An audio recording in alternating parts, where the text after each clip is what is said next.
આપ સૌને મારા સાદર પ્રણામ। આપ સૌનું આપણી આ ચેનલમાં હાર્દિક સ્વાગત છે। આજે વાત કરીશું અખા ત્રીજ વિશે, જેને અક્ષય તૃતીયા પણ કહેવાય છે। આ તહેવાર દર વર્ષે વૈશાખ સુદ ત્રીજના દિવસે ઉજવાય છે। આજના દિવસે મુહૂર્ત જોયા વગર કોઈ પણ શુભ કાર્ય કરી શકાય છે। આ દિવસે સોનું, ચાંદી, જમીન, ઘર અને કોઈ પણ નવી વસ્તુ ખરીદી શકાય છે। આ દિવસ સૌભાગ્ય, સમૃદ્ધિ અને સફળતા માટેનો મહત્ત્વનો દિવસ મનાય છે।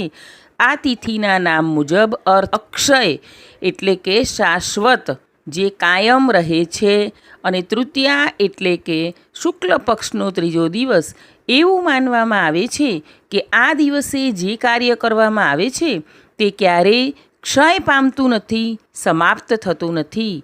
આવી સદાકાળ સ્થિત રહેનાર અક્ષય તૃતીયાનું આ દિવસ ભગવાન વિષ્ણુ અને માતા લક્ષ્મીને સમર્પિત છે। આજે કરેલી પૂજા અને દાન અખૂટ ફળ આપે છે। આજે ભગવાન કુબેર અને લક્ષ્મીજીની પૂજા પણ કરવામાં આવે છે।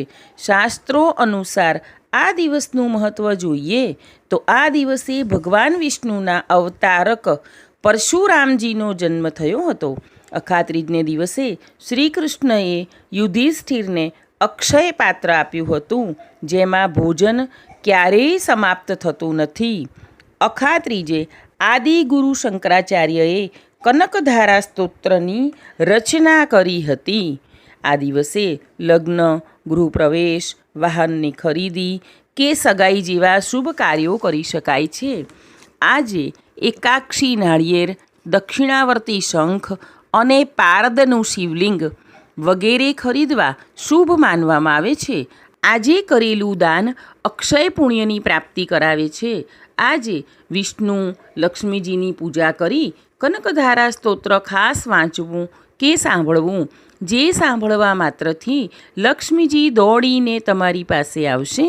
આ દિવસે જમીન, સોનું, પંખો, છત્ર, પાણી, સત્તુ, કપડાં વગેરે વસ્તુઓનું દાન કરી શકાય છે।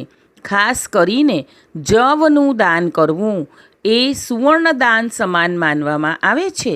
હવે આપણે આ દિવસનું મહત્ત્વ જોઈએ તો ભવિષ્ય પુરાણ અનુસાર ત્રેતાયુગ આરંભ થવાથી સતયુગ બાદ તેને સ્વર્ણિમ યુગ કહેવામાં આવ્યો।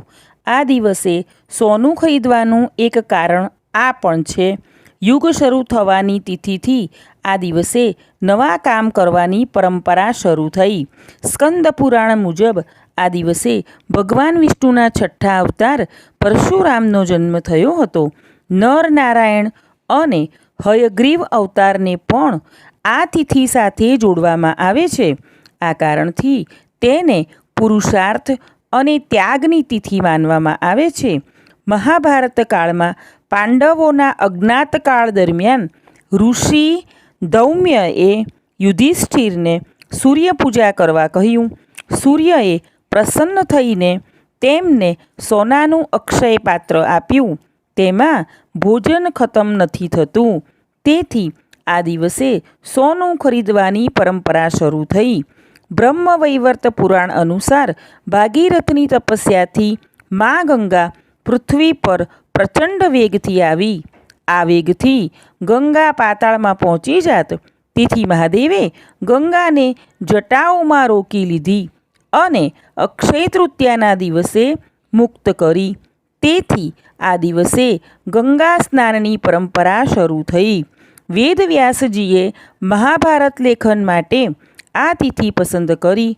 ગ્રંથ લેખન ગણેશજીએ શરૂ કર્યું હતું, તેથી જ્ઞાન અને વિદ્યાના આરંભ માટે અગત્યનો દિવસ માનવામાં આવ્યો। સ્કંદ પુરાણ મુજબ ઇન્દ્રએ એક અપરાધના કારણે શક્તિ ગુમાવી હતી। બૃહસ્પતિની સલાહ પર અક્ષય તૃતીયા પર સ્નાન, દાન અને શુભ કર્મથી તેને ફરી મેળવી લીધી। શ્રીરામે અગ્નિ પરીક્ષા બાદ માતા સીતાને આ દિવસે પાછા અપનાવ્યા। આ તિથિ પતિ પત્નીમાં પ્રેમ અને વિશ્વાસનો પ્રતીક બન્યો। વિવાહ પરંપરા પણ તેની સાથે જ શરૂ થઈ। આમ આ વિડીયોમાં આપણે અખા ત્રીજનું મુહૂર્ત, મહત્ત્વ અને શું ખરીદવું વગેરેની માહિતી મેળવી આશા રાખું છું કે આ માહિતી આપ સૌને ચોક્કસ મદદરૂપ થશે. મને સાંભળવા બદલ આપ સૌનો ખૂબ ખૂબ આભાર. આગળના વિડીયો જોવા માટે આપણી આ ચેનલને લાઇક, શેર અને સબસ્ક્રાઈબ કરજો. આપણે સૌ હંમેશા ખુશ અને નિરોગી રહીએ તેવી પ્રભુના ચરણોમાં પ્રાર્થના.